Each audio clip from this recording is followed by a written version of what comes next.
Esse é um relato sobrenatural de família e aconteceu na nossa casa de praia, quando eu ainda era bem novinha. Eu devia ter uns 7 anos na época. E aconteceu comigo, com os meus primos, no caso, o meu primo mais velho, que é o protagonista desse relato. Ele é exatamente 5 anos mais velho que eu, e nessa época ele devia ter uns 12 anos. E a nossa prima, que é também exatamente 5 anos mais velha que ele. Nós estávamos com a nossa tia, porque nós tínhamos ido até a Lagoa de Araruama. Nós tínhamos casa de praia lá. Bem, não era exatamente em Araruama, e sim numa cidade bem pequenininha que fica ao lado, chamada Praia Seca. Se você é carioca, talvez você já tenha ouvido falar, mas é uma cidade que por muito tempo não tinha quase ninguém. Meus avós adoravam justamente por esse motivo, porque era no meio do mato. E a gente chegava muito rápido, com fácil acesso à lagoa. Então meu avô construiu uma casa e a família toda costumava ir nas férias. A casa ficava a uns 10 minutos de caminhada da lagoa, então a gente ia e voltava bem rapidinho. Nesse dia, nós tínhamos passado o dia inteiro lá. A gente levava isopor com comida para ficar mesmo brincando todo o tempo.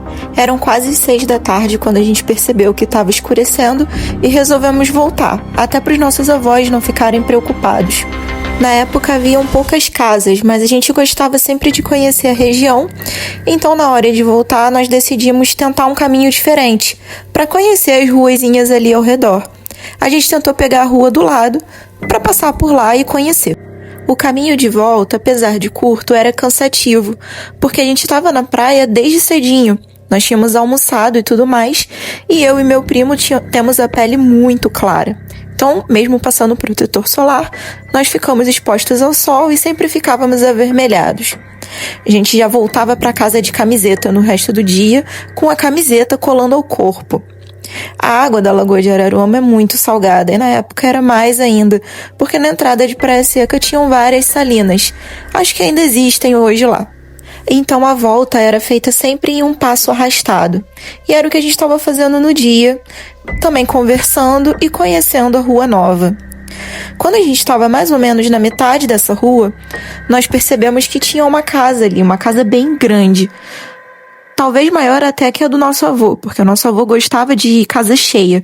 Então a nossa também era grande, mas essa tinha 2 andares. E tinha um quintal muito grande. E chamou nossa atenção porque parecia estar abandonada. Só que não era uma casinha humilde como as que a gente costumava ver lá naquela época. Isso aqui eu tô falando dos anos 90. Era uma casa muito bem acabada, parecia planejada. Era minimamente chique, tinha portão de ferro. Enfim, era muito bonita.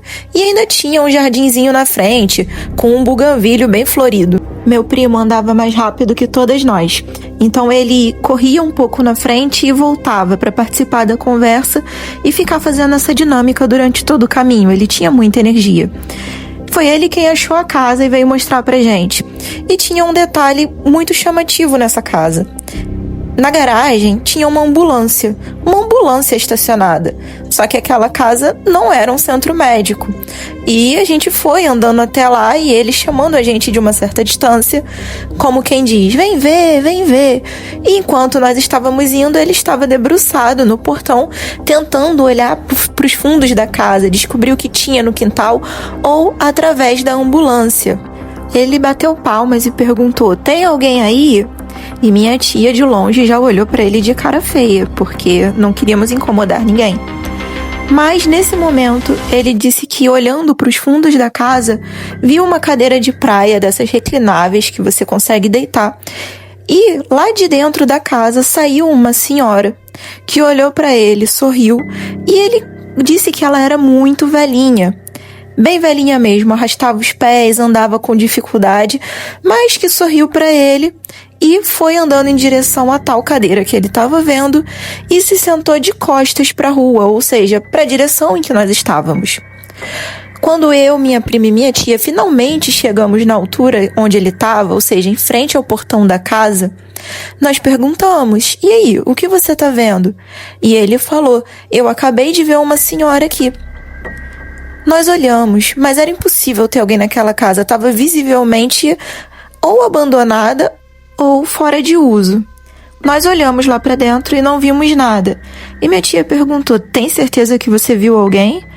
E ele falou: Vive, uma senhora bem velhinha. Ela sorriu pra mim e andou com dificuldade lá pra trás. Será que abandonaram ela aqui? Será que a gente tenta entrar? E minha tia falou: Claro que não. Isso seria invasão a domicílio. Nós não podemos fazer isso. Vamos pra casa. E quando nós demos o primeiro passo para sair daquele local, a sirene da ambulância simplesmente disparou. Uma ambulância que estava totalmente empoeirada e largada no tempo, carcomida por maresia. A sirene disparou sozinha. E nós 4 nos olhamos e saímos correndo em direção à casa da nossa avó. Fizemos isso em 10 minutos, foi um percurso que talvez demorasse mais tempo, mas a gente praticamente se teleportou até a nossa casa. Como era uma cidadezinha do interior, minha avó tinha mania de deixar todas as portas da sala abertas, ainda mais quando esperava a gente chegar. As únicas que ficavam fechadas mesmo eram do portão da frente, mas o portão tinha os murinhos baixos e qualquer um pulava. Ficava praticamente tudo aberto, e ela ficava ali vendo televisão, deitada na sala, onde ela tinha visão de todo o lado de fora. E aí ela viu quando nós chegamos correndo, esbaforidos, e ela perguntou o que tinha acontecido, se nós tínhamos visto um fantasma. E a gente brincou falando: olha, nós não, mas ele sim. E a gente apontou para o nosso primo. Ela abraçou ele, rezou uma Ave Maria, mandou ele tomar banho e disse que essas coisas não existiam. Ele entrou no banho e quando ela finalmente ficou sozinha com a gente, ela falou: Eu também vi um fantasma essa tarde.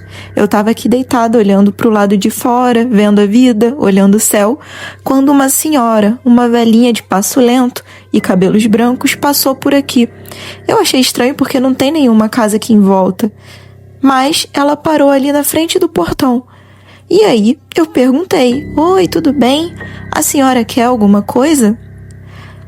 Ela se virou de costas e sumiu. Perguntamos quando foi que aquilo aconteceu, em que momento, em que horário. E ela disse que tinha sido aproximadamente 20 minutos atrás. E ela estava ansiosa para a gente retornar para não ficar sozinha. Há 20 minutos atrás foi praticamente o tempo que meu primo viu a senhora chegar em casa. Então ela não tinha saído de dentro da casa que estava trancada, e sim chegado da rua, porque ela tinha saído e fez uma visita também à minha avó. A partir desse dia, nós sempre trancamos todas as portas, mesmo estando em casa. Nós não deixávamos o portão à vista e tomávamos muito cuidado, sempre rezando no final da tarde. Minha avó tinha mania de rezar Ave Maria às 6. E ela dizia que a gente não pode deixar a porta aberta, senão o espírito acha que é convite. Muito menos chamar por ele e bater nas palmas.